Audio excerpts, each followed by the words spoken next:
You're watching World Championship Wreckage, brought to you by Rivet City Radio and the World Championship Wreckage YouTube page.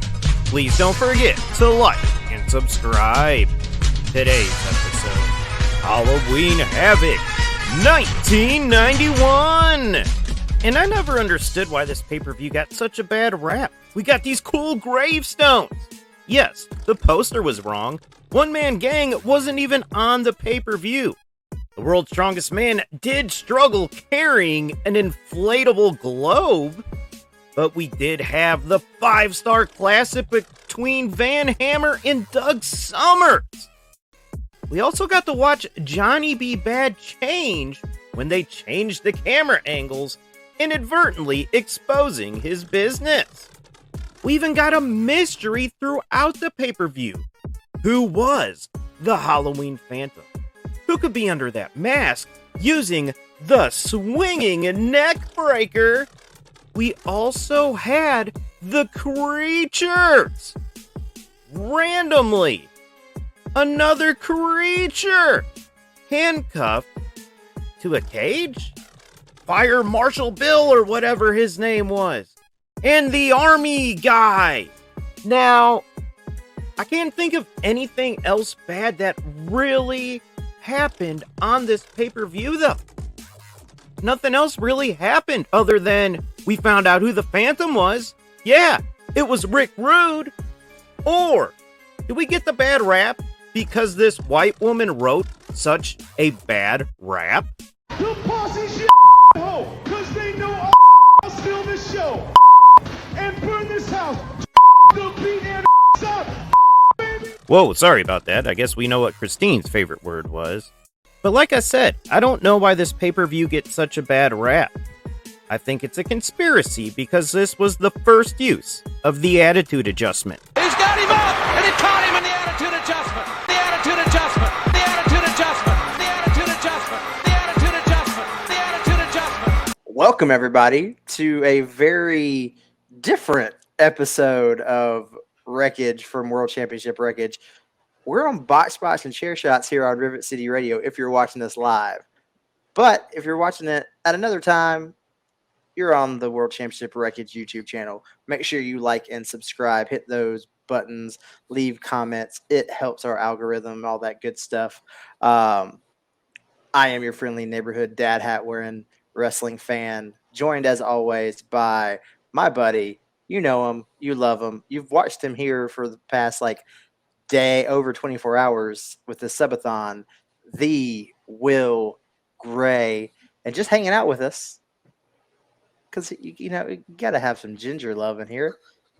The Ginger Ninja himself, Jax. Gentlemen, how's it going?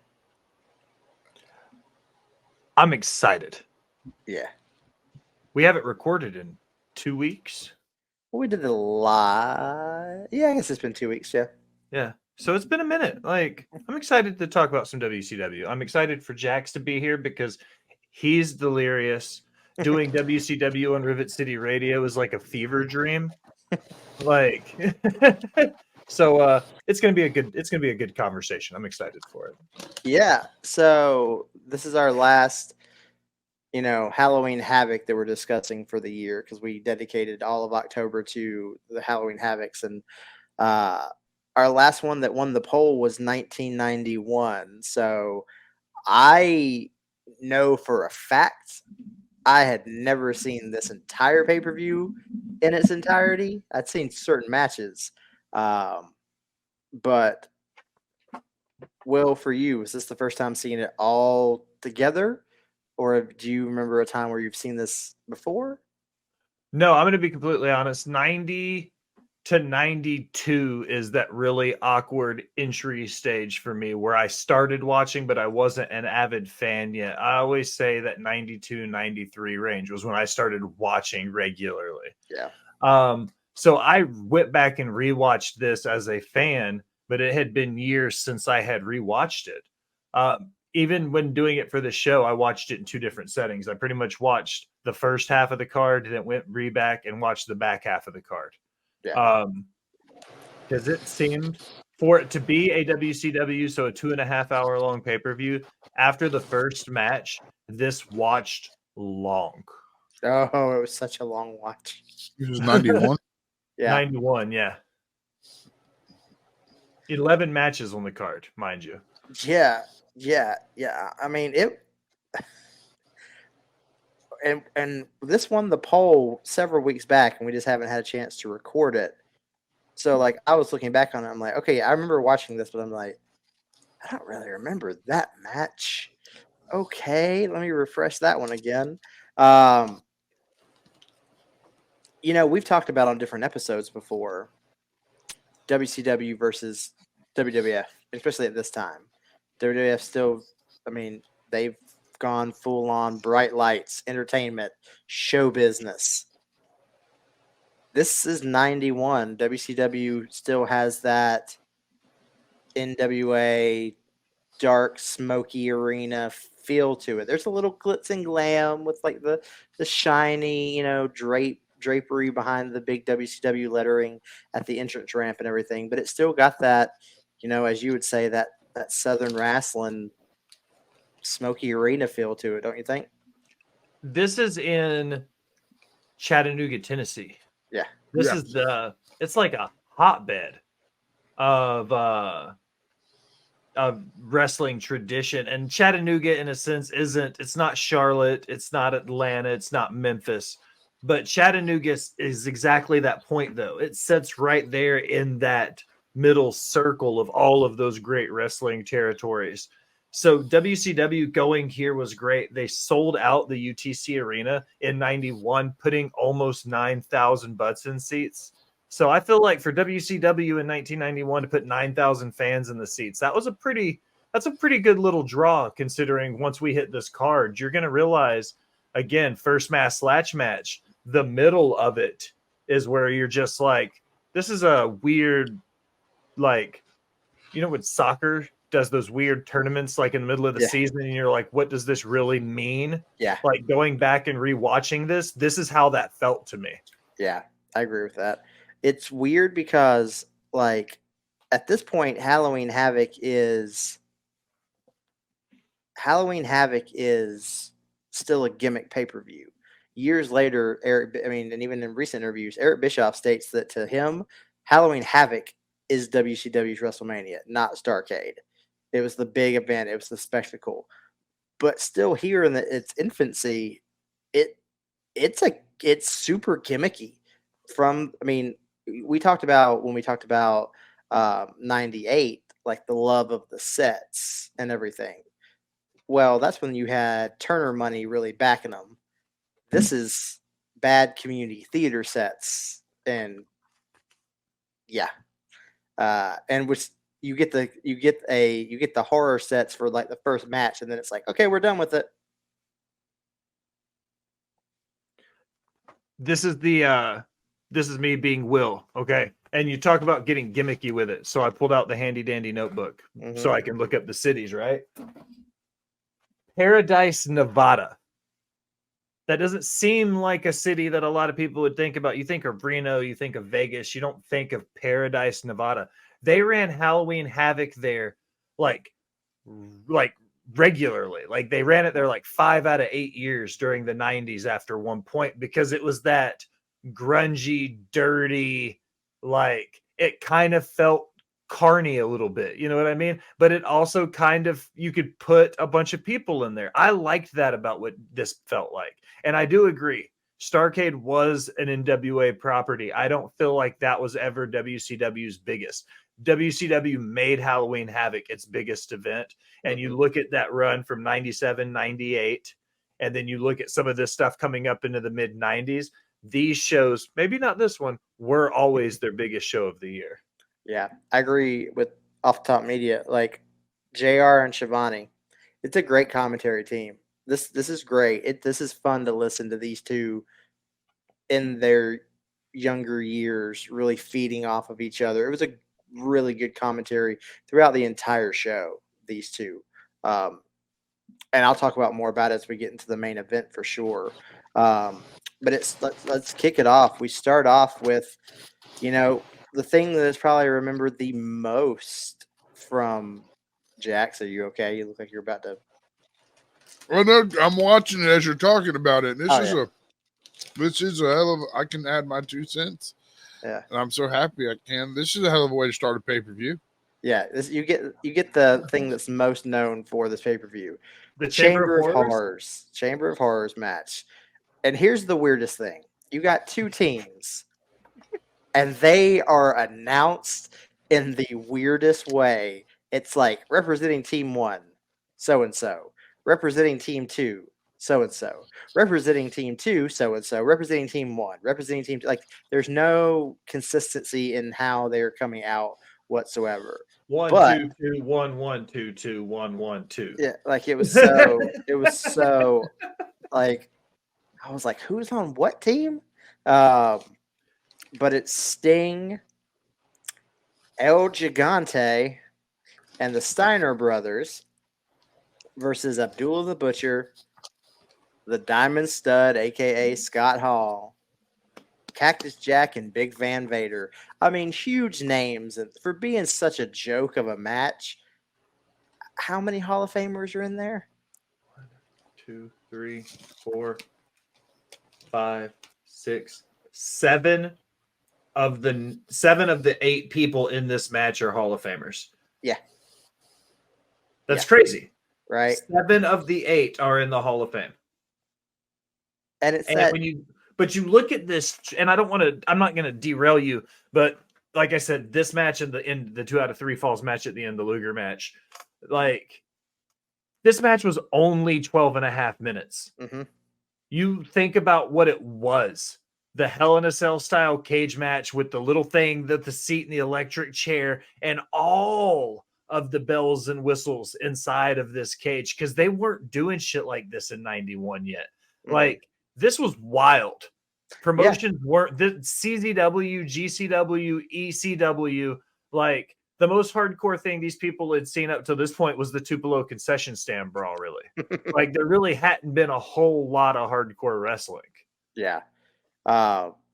It's still weird to me. It's like, well, how do you win this match? We electrocute somebody. When I was watching it, the day I was watching it, when we were originally supposed to record it, I sent a tweet out and I was like, you think your day is bad? Imagine being Abby and showing up to work in 91 and Eric Bischoff looks at you and goes, oh yeah, you drew the short straw. You have to get electrocuted tonight at work. My favorite part, though, so I've brought this up before. Like, in 98, WCW released VHSs. There's the Superstar series, which are like little biographies about individual wrestlers, and then they had like the best of. Halloween Havoc was one of them. Bash at the Beach was another one. So I had them, and I remember having this, and this was the first time I had the best of Halloween Havoc, had this match on it. It was the first match on that VHS, if I remember correctly. And I remember laughing as a kid, and I laughed watching it now. Abby, once he's in the chair, and they're like, he's cooking, and he's just like, It kind of looks like this is by no means me making fun of anybody, but you know, when people make fun of people having seizures, that's what Abby looked like in this scene, because you can tell it's bells and whistles. Think AEW exploding barbed wire death match. You can tell it's all for show. yeah. But when Abby's selling it, he legit looks like the way if you were like, okay, make this the most obnoxious electrocution death possible, because he's like, Yeah. The funniest thing, and if you haven't watched this match, Cactus Jack, bless him. I mean, we all love Mick Foley.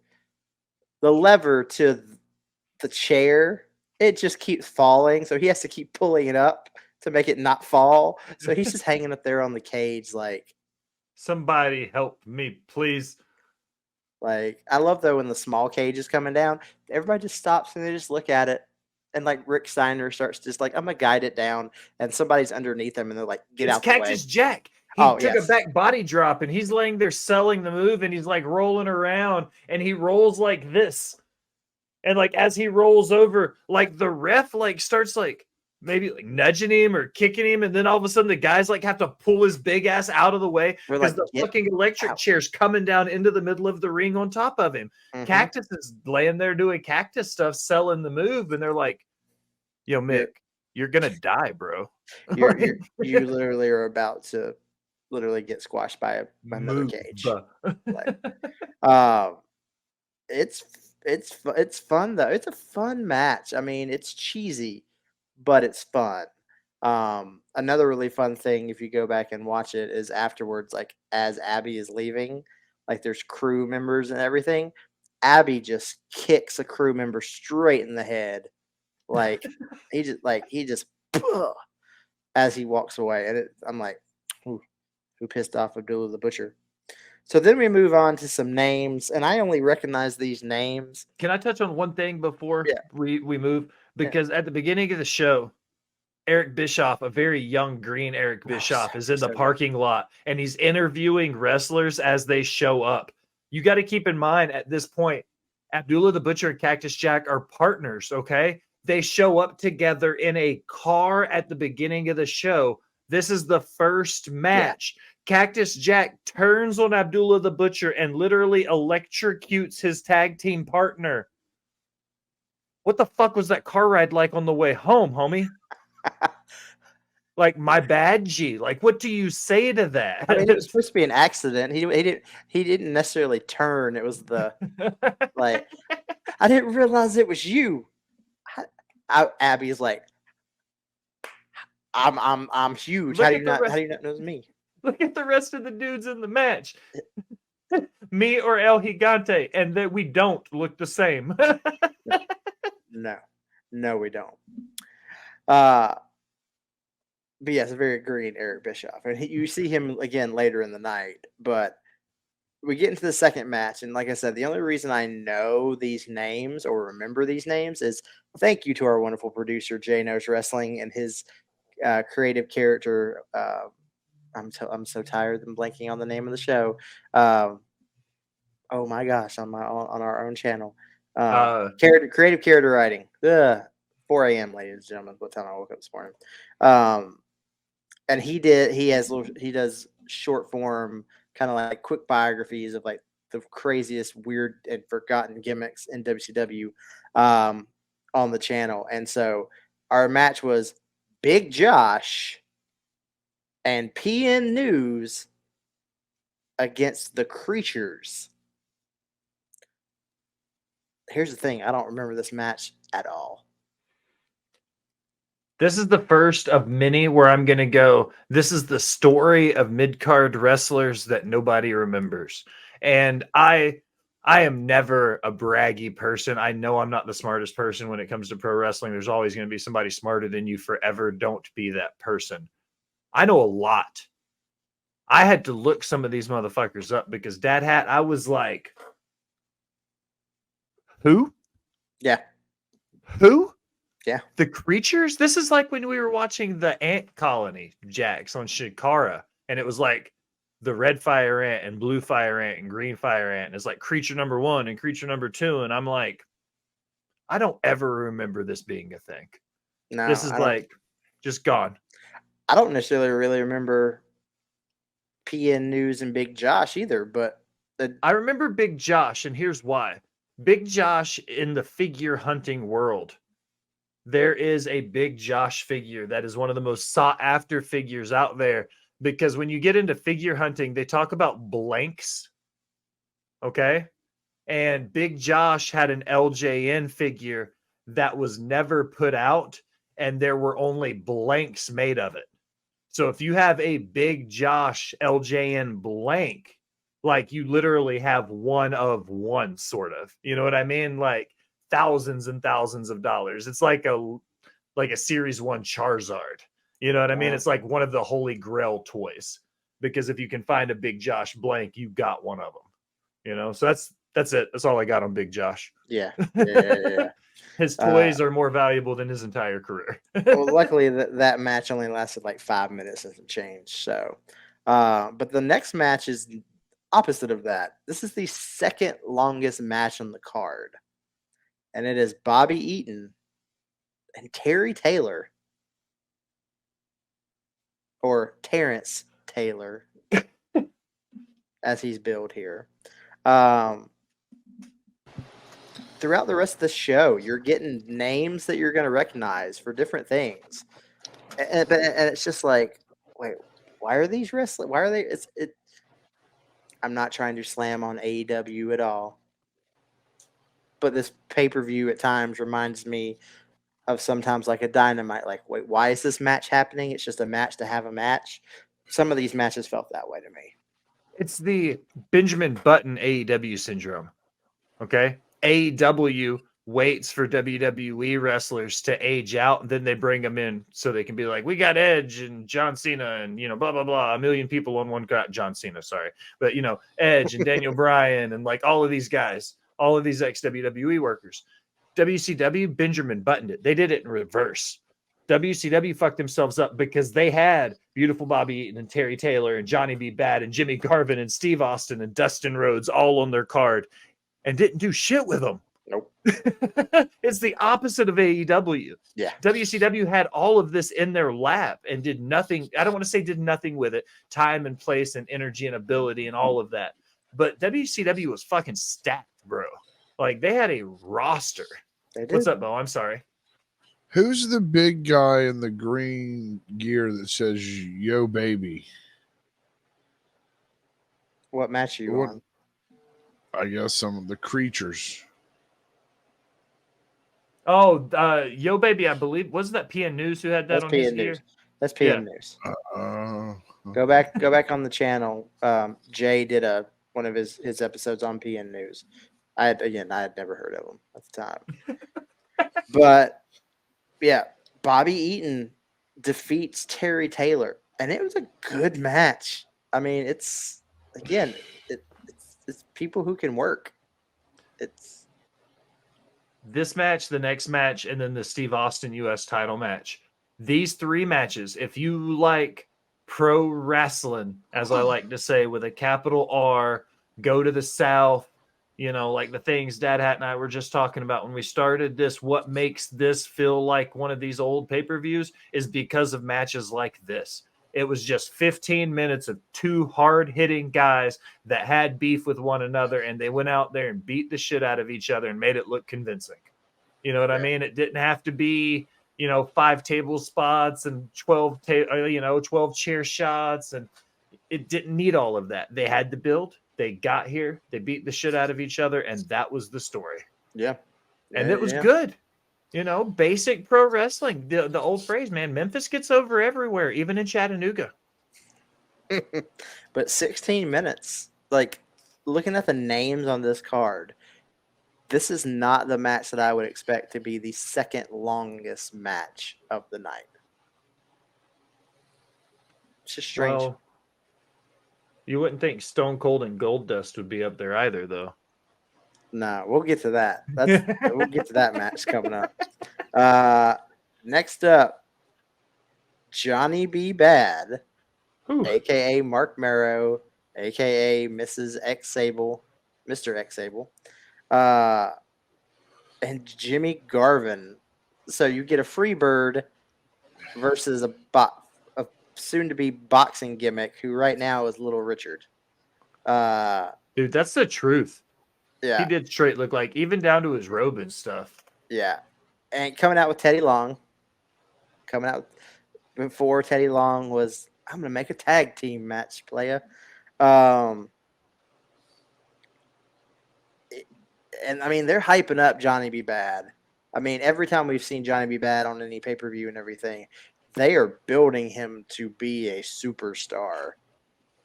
And then he leaves the company years later. But it's weird to see wrestling, though, man. But it's weird to see. I mean, this might be the only time I've seen Jimmy Garvin in a singles match. And I mean, he comes out with Michael Hayes, and then Michael Hayes is injured, and they're wearing their Atlanta Braves hats and everything, and I don't know. It just feels weird. It's weird to see a free bird by himself. It's because it's not supposed to happen. No. It's not. You know what I mean? Like, you'd like the Freebirds for being the Freebirds. Yeah. The whole point is you don't know which of the four you're going to have to fight. Who's going to show up with the belts? You know what I mean? You could have gotten, Michael P.S. Hayes and Ronnie Garvin. You also could have got the other guys that I can't think of right now because I've been live for 26 hours, but I know who they are. Trust me. But the point is, they ran roughshod. Yeah, they ran roughshod through every territory they went to. So when you get the Freebird, but you don't get the Freebird experience, it feels like you kind of get let down. Yeah. And that's just the way I felt about it. When you see them not being the Freebirds, I would, but however, I would rather take this than that cheap heat like Freebird Michael P.S. Hayes we got in the Gimmick Battle Royal in 2001. Oh, that was horrible. You know what I mean? When they brought him back for that, I hated that because I was like, they're not a gimmick. They were a legit tag team threat.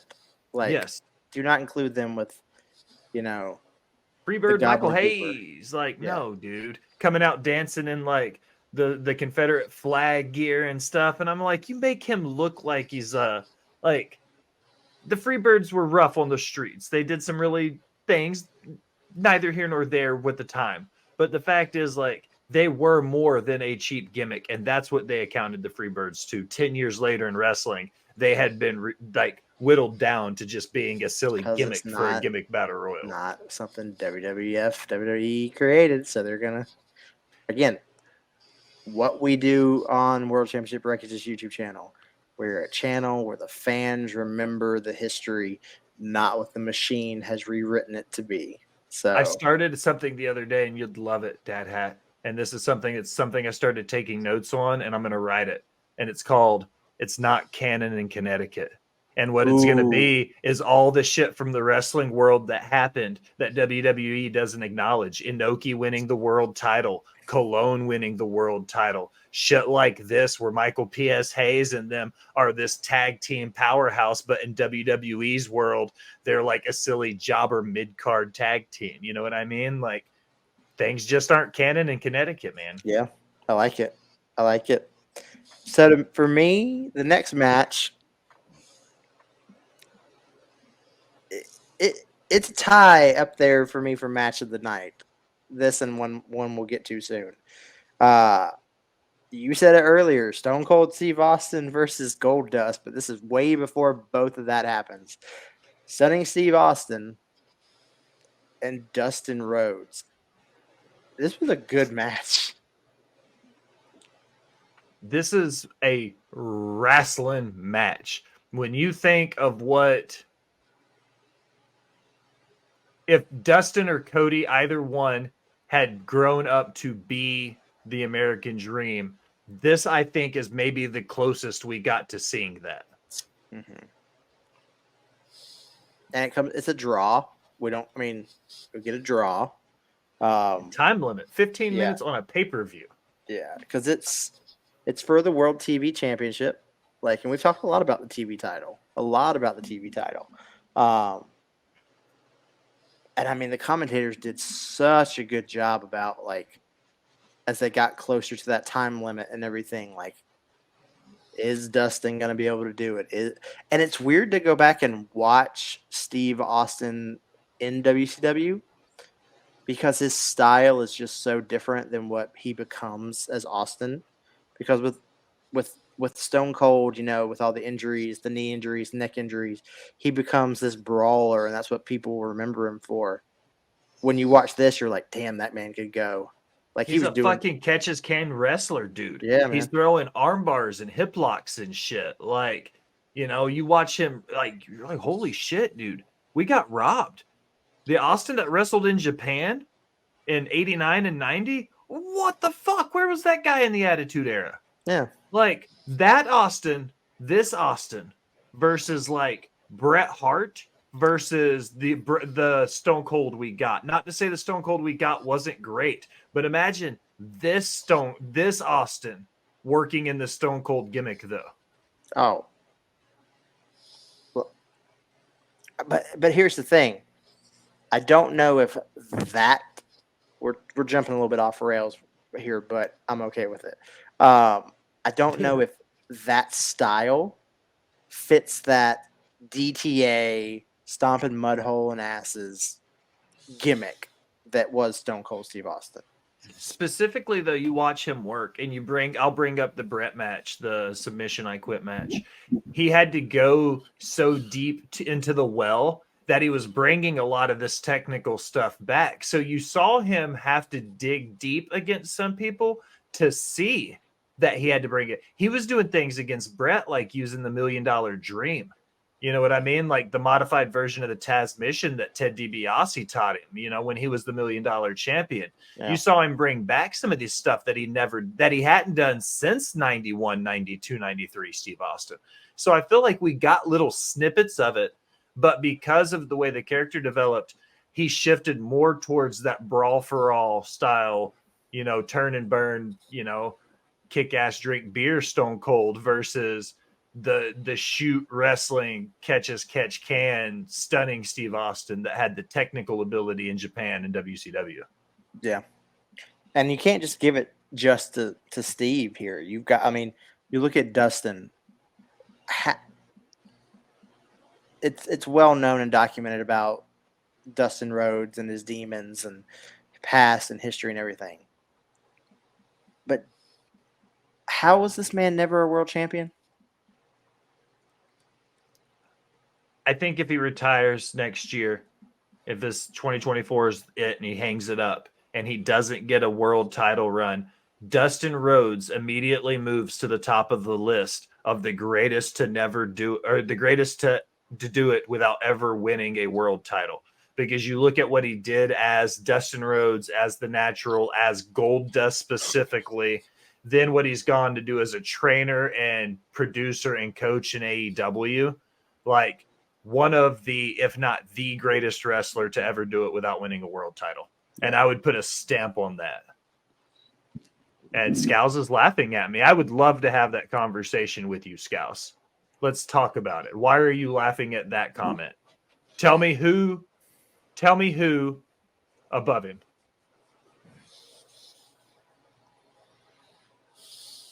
Chelsea is Brett and Piper is Jim the Anvil Neidhart. Oh, he's laughing at Raw. He's not laughing at me. Okay. Oh, okay. Okay. I was like, no, sir. Let's do this. He's ready to throw hands. But Dustin? No, it's okay. Dustin's just fantastic. And did I expect Goldust to ever be a world champion? Not that character. But whoa. Sorry. All of a sudden I was like, hello, Will. What's up, dog? I was clicking buttons. But yeah, this match, this is, even if it comes down to a 15-minute draw, it's a good 15 minutes ago. Like, Jax, I would say if you're watching this as we're talking, fast forward to that and just watch that entire match. What match was that? Austin versus Dustin Rhodes. I just finished the Enforcers. Okay. So, to me, that's one of the two matches of the night. Next up, a whopping 4-minute match. Bill Kazmaier defeats Oz, a.k.a. Kevin Nash. And it is...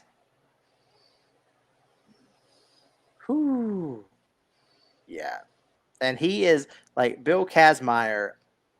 This, I've mentioned, I say that I feel like I use this term a lot when we talk about old school WCW. Will, you mentioned this was still early on before you were really engrossed in the fandom.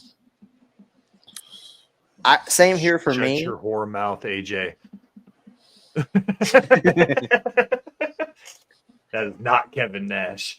But as soon as I saw, I can't remember his name now, but Bill Kazmaier come out carrying the globe, it was one of those things I remember this as a child somehow, and this big ball balloon globe thing.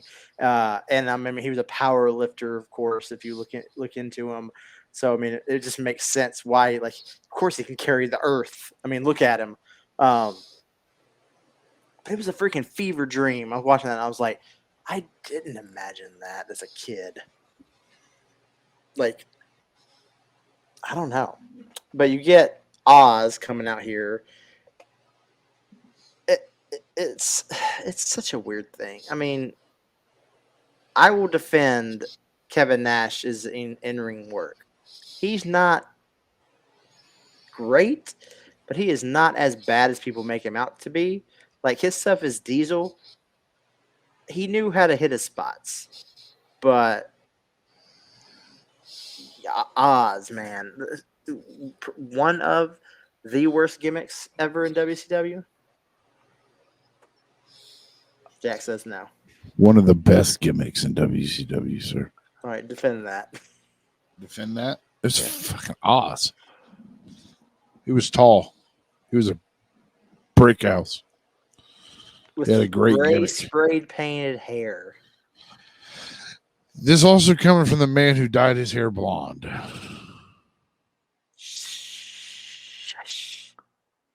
My point exactly. DadHat, you didn't. Oh, I had frosted tips. You think you know, man, until you find out he had frosted tips. Yep. Those pictures are somewhere. Jay went through my Facebook for my birthday and found pictures I didn't even remember were out there. So yes, not much to even talk about this match. But Will, what did you think of Bill Kazmaier and Oz? I didn't. I didn't. I was doing Will things, looking back through my notes. This is one of those, like, when you look at the way old wrestling is booked, indie wrestling today is still booked a lot like it. It's like, bring a carload of guys with you. I might be able to use them. Yeah. And seeing the Diamond Stud and Oz on a card together in these thrown together gimmicks, knowing that in 2 years, 3 years, where they're going to be, is like I said, WCW's reverse Benjamin Buttoned what AEW is doing now. They had so many guys like right here, just like here. Nothing to do with them. And just Scott Hall, Kevin Nash, Mick Foley, Sting, like all of them are right here. Yep. This is 91. This is the Bill Hurd era. Yeah. This is Bill Hurd. Yeah. So yeah, they just didn't know what to do with people. This is the you boys got heat. All right, y'all wrestling on Saturday. Yeah. Y'all Well, we go from a less than 4 minute match to a 1 minute and 13-minute match. Van Hammer defeats Doug Summers. Yo, Will, what's your favorite Van Hammer memory? versus when he beat Doug Summers at Halloween Havoc 1991, DadHat. Yeah, I mean, the only other thing I can say was he was in the flock. That's true. That's the only other thing I can tell you about Van Hammer. Like, and I couldn't even think of him as being a member of the flock. Like, yeah. He wasn't even one of the first ones I think of in that group. And I just watched Heatwave 96. But yeah, he's yeah. We don't need to spend time on that.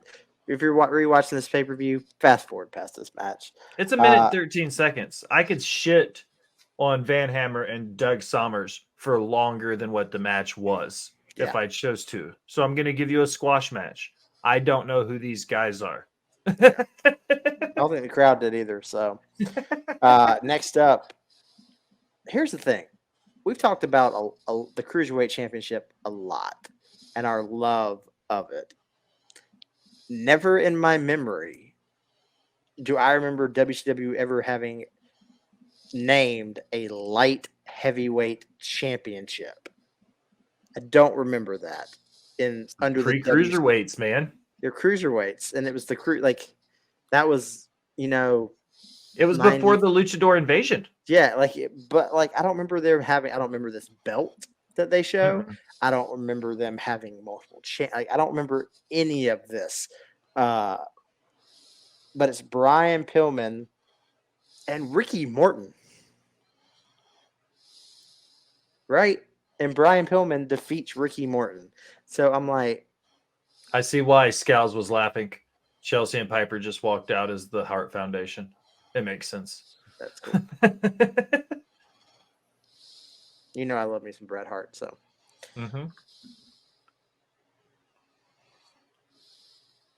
That's amazing. What were your thoughts with this? Because I know you love your cruiserweights. And this is not cruiserweights, but this is like pre-evolution of cruiserweights.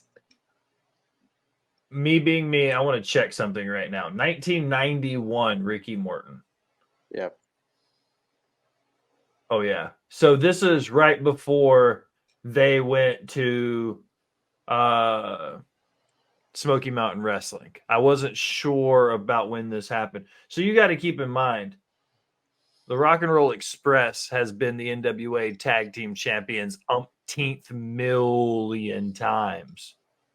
And they were one of the highest billed tag teams of all time. They're still on the top of everybody's greatest of all time list in tag teams.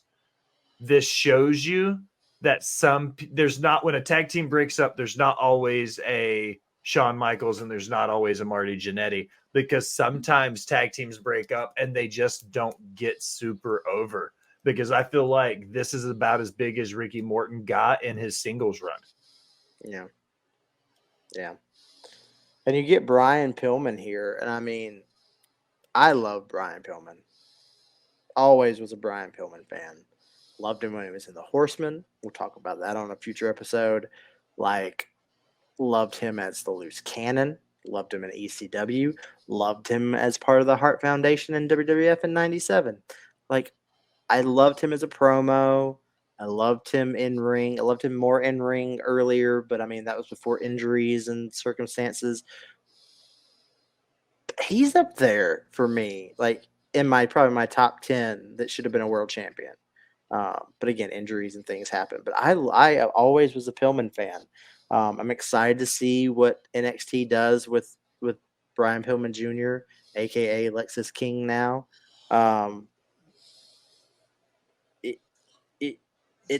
I'm glad that they dissed the mullet for Lexus King, but man, he looks like his dad more now. Like You're not wrong. Yeah. 100%. I said it on. He looks like the Loose Cannon. Add some curl to it, and he's got Loose Cannon vibes.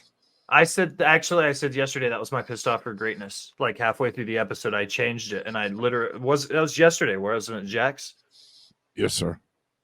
Because I was like, he's doing everything he can to say, I'm not my dad, and I'm not Brian Pillman. I'm not all these people, except he's using his moves, and he's got his look, and he's got his promo, and he looks like him, and he talks like him, and if it looks like a duck and walks like a duck, and I'm going to call it a duck. Yeah. You can be Lexus King all day long, but at the end of what you're doing, you're giving me the Loose Cannon Brian Pillman version 2.0 if you were in a pandemic and watched the Tiger King. Yeah. Yeah. You're not wrong. You're not wrong. Yeah. Next up, we're not going to spend too much time on it because we'll get to the reveal later. But the commentators hype up the Halloween Havoc Phantom all throughout the night, and they're trying to figure out who's under the mask and everything. Well, the Halloween Havoc Phantom defeats the Z-Man, Tom Zink. And I hear that I remember that name, Tom Zink, so much, and it's a part of it's probably from listening to other podcasts and stuff. But a minute and 27 seconds, who cares? Move on. Another squash match. Like, hold on, we have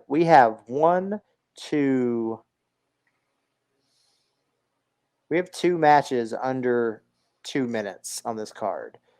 There was 11 matches on a 3-hour pay-per-view. Yeah. Wrestle Dream had 11 matches and was almost 5 hours. Yeah. Yeah. Next up, this is the other match that I say is kind of, for me, match of the night. but it's for one team. It's not like you get the Patriots, Todd Champion, and Firebreaker Chip. It's not for them, but the enforcers, Arn Anderson and Larry Zbyszko. We haven't discussed Larry Zbyszko a lot. I'm a big Zbyszko fan. The living legend, like I loved him on commentary, going back and watching him in ring and being like, man, okay, he really is as good as people talked about. Like, and with Arn Anderson, like, damn, like that's a tag team. That's like people think about him and Horseman, Tully. Both. There's the candy corn. You called it. And the stupid trick or treat match. I was waiting for that tonight. But yeah, like you think about Arn Anderson and Tully. Arn and Zbyszko here. Damn, that's a good pairing, don't you think? I think that again, this is one of the things they did really well with this pay-per-view is they put their aces in their places because you're right. Zbyszko and Arn is a killer tag team. However, I prefer Zbyszko in the commentary booth, and I know that's an unpopular opinion, but there's a reason why. I love him in commentary. When him and Bobby the Brain work together, one of the fascinating things, my buddy Lee, he hosts Perched on the Top Rope. No free shout-outs, but give it a listen. He interviews great talent from all over wrestling history and interviewed the living legend, Larry Zbyszko, and they talked about the heel turn on Bruno. Some of the big moments in wrestling history, people forget Larry did it. One of the key fascinating points, though, is when him and the Brain were in the booth together in WCW, they refused to know the outcomes of the matches. Yeah. Because they wanted live, real-world reactions to what they were seeing as it happened. And to me, that makes it real. I mean, I can hear one call from him, and I can't remember the match, but I can literally hear him, and it's something with NWO. I think it's around that Scott Hall. Like, it's him just going, the coward! And I can't remember what happened it is. But, like, yeah, I loved him in commentary. Like, he did. When I was at the Gathering earlier in the year, I'm like, it was this year. I was out in, like, the common area, just taking a break from all the vendors and looking at everything. And I see outside, like, I'm by this, like, set of doors that goes out into, there's a fountain and, like, sitting area and everything. And I see a guy at the back to me and a woman talking, and the guy's wearing, like, a Hawaiian shirt. I'm like, turns around, Larry Zbyszko. And he walks in by the door where I'm standing. And just all I did as they walked in, I was just like, hello, Mr. Zbyszko. And he acknowledged me and he kept walking. And I'm like, that might be my highlight of my day. He just acknowledged me. He waved, said hello. But I've been closer to Larry Zbyszko than I've ever been to either one of you. And I talk to y'all on a daily basis. I love that. I have a Mark moment with Ted DiBiase like that. I was doing production and film for an indie show, and he was there for a meet and greet. And I walked up to him and I was like, look, Mr. DiBiase, I know you're setting up. I was like, I'm with the film team, one of the boys. I was like, can I get the picture? You know, just straight up, like, can I get the picture? And he was like, hell yeah, call me Ted. And I was like, yes, sir. Yes, sir. But this was your semi-main event. So I mean, yeah, give him a good, a good solid match right before you go into your main event. But then before we get to the main event, we got to talk about it. We get again a very young green Eric Bischoff on commentary, dressed as a vampire, looking like Edward Cullen before Edward Cullen was a thing. Before Stephanie Meyer read 50 Shades of Grey or whatever the fuck it was, or whatever order it happened in. Yeah. Twilight. Twilight. And you get a very young Paul Heyman as Paulie Dangerously out with Medusa. with the brick telephone that he carried, which is wonderful, which I love till to this day that he carries a cell phone because it throws back to Paulie dangerously. And he cuts this promo about how he's too risque for television. He's been, suspended from being on television because he's too risque. He's too controversial. And I was like, please tell me he says that he's too extreme. But he never says it. He never says extreme, but I was hoping for it. And he does the whole, I might be suspended off of WCW television, but I have a managerial license. So there's your loophole to get him back on. And he's got Medusa. And he's like, no one could unmask him, but I'm going to bring him out and unmask the Halloween Havoc Phantom. And we get the debut of Ravishing Rick Rude and the beginning of the Dangerous Alliance. To me, no offense to the main event, Chamber of Horrors, this moment, that's what you take away from this pay-per-view. Start of Dangerous Alliance, Chamber of Horror match. Thoughts on this promo, this debut, everything? This was the beginning of the big push that would eventually lead Paul Heyman into Philadelphia to buy Eastern Championship Wrestling. Like, this was his last hoorah before all of that went down. This is the same brick phone that he busted Jim Cornette with and made him bleed the gusher in the white suit that everybody loves talking about. This is that Paul Heyman. Like, so him starting the Dangerous Alliance and becoming Paul E. Dangerously, like, this is kind of the coming of age. And if you look at the Wise Man now in 2023, and then you look at Paul Lee in 1991, it's almost the same person. Like, it's so eerie to see because there's so many mannerisms that are still there. And there's so many things, when you look at a baby and you're like, man, I didn't realize you were going to look like that. And then you look back at pictures when they're like 6 and 7 months old and you're like, that looks like my fucking kids. You know what I mean? Yeah. Like, you don't see it until you look back at it, right? That's how you look. That's how I look at Paul. Because when I watch Paulie work in 91, I'm like, that's just Paul Heyman. Yeah. He's been this way for 40 years. Like, he's been the same person the whole time. It was just a matter of who was signing his checks. Yep. The weird thing about this for me, because this feels like, and they're comment again, Jim Ross, Tony Schiavone, great job on commentary throughout the entire show. They are talking about like, oh, what a coup, like getting Rick Rude and everything. As big of a moment as this feels, he's coming in and he's talking about going after Sting for the U.S. title. He's not talking about the main title on the show. He's talking about the U.S. title, which again, it's very prestigious and everything, but it just shows you how high up the U.S. title was in this time and in this company, and how big a deal Sting was, that you're bringing in a top tier, somebody's jumped from the other company. Who are we having them go after? Not the world champion, like everybody.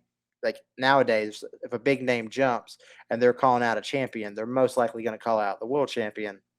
This was not the case here. Right move in hindsight? Yeah. It's like one of those canon events. Like, if we go back and we try to change it, what are we going to change in return? Like, it's like yucky moments. You can't make Ray get his mask back, but because of that, we got all the great things from it. So I feel like that's what you have to do with some of this is you watch it and you take it for what it is, because like we could try to rebook it or change things or do whatever, but like, what would we lose in return if we change some of this stuff around? Yeah. Well, then we get to our main event, and the main event here is a 2 out of 3 falls match. The total pack is Lex Luger defending his title against the All-American Ron Simmons. We get a great video package before talking about him at I always get him mixed up. Florida State? Yeah, he went to Florida State. Yeah, Florida State. Going to Florida State, training there, talking to his coach in the locker room, training wearing his Florida State jersey, all that. He comes out. Ron Simmons has Dusty Rhodes as a one-time manager, getting that rub from the American Dream as they come out. And you get Lex Luger coming out with Harley Race. And we talked a lot about Harley Race when we covered Vader. Who did you prefer Harley Race to manage? Lex Luger or Vader? Vader, but I'm not a big Lex Luger guy. Same.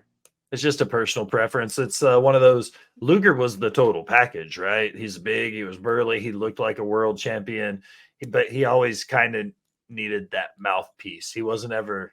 I don't ever think of Luger being the greatest talker. I don't think of him being one of the greatest workers either, but he definitely wasn't known for being a talker. I became more of a Luger fan from reading his book. Fair enough. You read his book, you listen to what he went through and where he is on this side of everything. It makes you more, that's more of a fan of the man, not the character. I always took Randy's side in that whole love triangle, so this is real awkward now. I'm not necessarily talking about that. I'm just talking about more like I know. I'm just messing the demon with it. side of things. Like for sure. That whole situation, I just did an episode of it, and I said it was wrestling's most toxic love triangle because inadvertently, those three people ruined 3 lives simultaneously because you had Elizabeth and Macho's relationship, Macho and Luger's relationship, then Elizabeth and Luger's relationship that affected Macho and Elizabeth's relationship and Luger's and Macho's relationship. You see what I mean? Like, it was a really throw in Hogan's and Linda in there too, because that and all the relationships there too. Like, and then Sting was just like, "Hey, everybody's boning everybody. I wanted y'all to know." Yeah, that was not Sting's greatest moment. That was not Sting's greatest moments. But it's a 2 out of 3 falls match. We get. Here's the weird thing. They're talking about, like I mentioned, the commentary and how good it is. This is JR being JR, talking about all the collegiate, like, just accolades of Ron Simmons and all the professional accolades of Lex Luger. They were teammates in the USFL, like just doing things like that. And it's great for it's JR doing what JR does best and making them, human, but also larger than life characters at the same time. And Shivani hung in there with him the entire time. We get the first pinfall. Ron gets that pinfall. The second one, I totally forgot it was a thing that a DQ would happen if someone went over the top rope. That's a silly rule, right? Like, but then they kept being like, had he gone over with him, it wouldn't have been a DQ. The NWA just used a over the top rope rule, and what did they call the opening match? A Monsters Ballroom match or something like that, where it was like a weird 4-on-4 elimination style match, but each team got to throw one of the 4 people back in for the 5th elimination. We watched it on the NWA. Yeah, and then but if you go over the top rope, you're eliminated. They brought that rule back for one match, and I thought it was so weird. Of any of the old school rules they could have brought back from like the Bunkhouse Stampede and shit, like it was the over the top rope and you're eliminated. Because one of the guys did a spot and he eliminated himself, and everybody, including the commentators, were like, "Way to go, idiot!" Like, it's such a. I mean, it was like it happened. Like and the way that if you're watching it, the way that the cameraman is doing it, Luger goes for like a cross body. Ron's up against the ropes. Harley is holding Ron's tights, so he stays in and doesn't go over with Lex. But the way the camera is shooting, you see the ref like calling for the bell, directing at the camera. I thought, oh, he's sending Harley to the back, and then the bell rings, and I'm like, what just happened? Like, why is? And then I was like, I'm like, what do you mean disqualification? And then like I was like, I forgot that dumb rule was a thing. But the way it's shot, you're like, that was not planned. The way like that didn't age well that many years later. And same thing for the final one, like the final pin. It's like I was watching it, but I was also like doing other things, and all of a sudden I hear ding ding. I'm like, what happened? Like it just Fever ends, dream. it ends so abruptly, just out of the blue. And that's Halloween Havoc 1991, ladies and gentlemen. You know, when we do these watch-alongs, I try to always remember to ask, in your mind, Will, is this one worth taking your time out to go back and rewatch? If you're a diehard WCW fan and you've never seen it, yes. If you're a wrestling content creator, yes. If you just want to get the full effect of Halloween Havoc 91, watch the first match. Watch the Stone Cold watch the Stone Cold Goldust match. Watch the Heyman promo and watch the main event. Yeah. Like you can cut this 3-hour pay-per-view into an hour's worth of watching if you do it like that. The rest of it, not taking away from what the guys did, but the rest of it could have been on a Nitro or a Thunder in reality. Yeah. Like those were the big moments that felt like pay-per-views to me. Yeah. I agree. I have no argument there whatsoever. Well,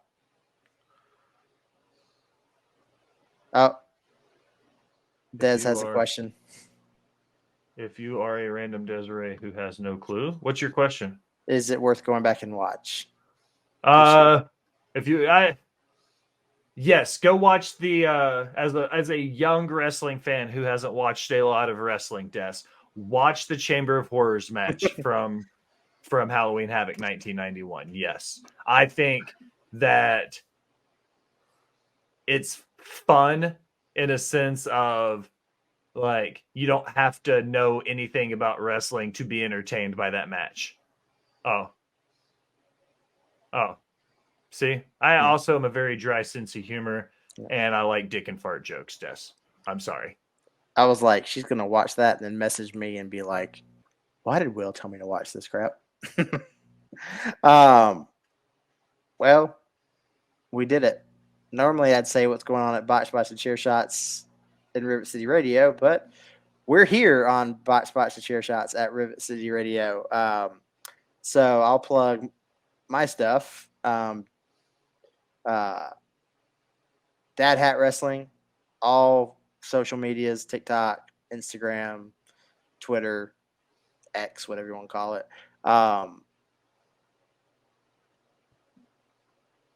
Do you not go by Des? You go by Desiree? But anyway, and then World Championship Wreckage. Find us on YouTube. Like, subscribe. We have a goal of hitting 300 subscribers by the end of the year. And we are well over halfway to that. So please, if you like wrestling, and we've got stuff, not just WCW stuff on there, ECW, soon to be TNA, lots of stuff and more stuff coming too. So, but one thing we always do at the end of the episode is we throw out a poll for the next week. Well, we know we're going to be covering the history of the Four Horsemen. That won the last poll. That's coming up. I know what my topic's going to be, Will, if you want me to go first this time. I do. We haven't talked about it. And we're well into the 2020s, close to 30 episodes. No, AJ, we're not doing Horace Hogan. I told you, if you lead the discussion, we will do an episode on Horace Hogan. Yes, Jax. Yeah, mute yourself, Bubba. Can I pick a poll? Who is Horace Hogan? Do what? I'm not doing Horace Hogan. Okay. If you put Horace Hogan on the poll and it were to win, same rule for you. You have to come back and lead that conversation yourself. Yeah, no, we're not. Don't put that on the poll then, because I'll never make that through that. Yeah. I don't know how we got through disco. That was your fault, asshole. Yeah, quick story before we get to the poll. Do you know who one of my son's favorite wrestlers are now? Who? Freaking Disco Inferno. That's awesome. He was literally upstairs, and I caught him. He's going, Disco Fever, Disco Fever, and singing the song, and I'm like, what did I do? You're in a cult. I'm not a cult. But yes, I will go first since I like to spring surprises on you. But we haven't talked about it. We're several episodes into doing this now. I want to talk about Sting. And there's lots you could do about Sting. Will's like, oh. Surfer Sting, Crow Sting, Wolfpack Sting, heel turn Sting and then into the end of Nitro. I want to do just a generic, like, Sting's greatest and our favorite Sting moments. That's what I'm throwing out. Dude, that's going to be like a 5-minute episode, bro. Not for me. We'll bring on Husky and Fletch, who are doing Icon.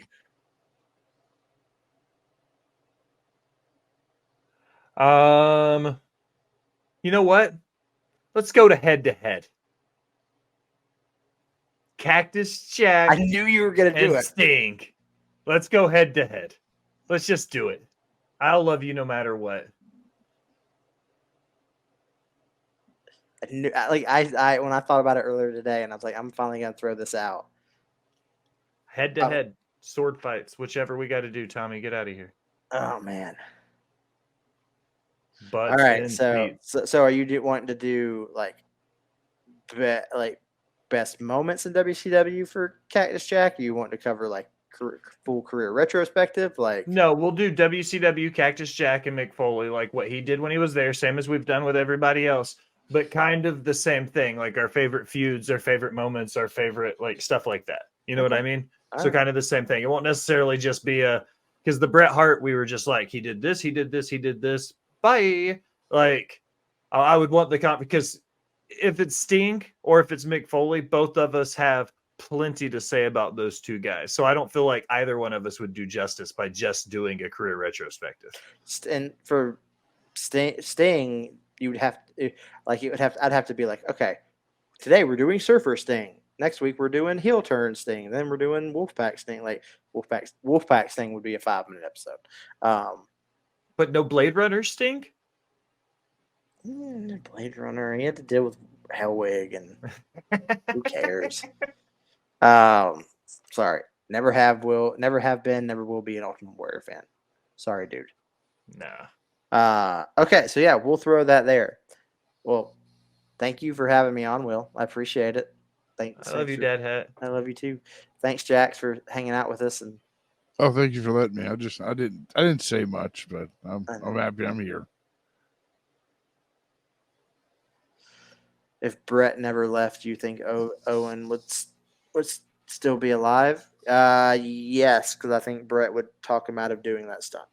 It's exactly what I said earlier in that conversation. I said Bret would have talked him out of going into the rafters. I also said if Bret had never left WWF, he would have never had to revert back to the Blue Blazer character to rebrand Owen Hart again for the 5th time or whatever it was. He would have been able to continue with the Hart Foundation stuff. He wouldn't have needed a rebranding. So completely agree. Short as a run as it is, that 97 Hart Foundation where they were hated in the U.S. but loved in Canada. Love it. Love it, love it, love it. Love it, love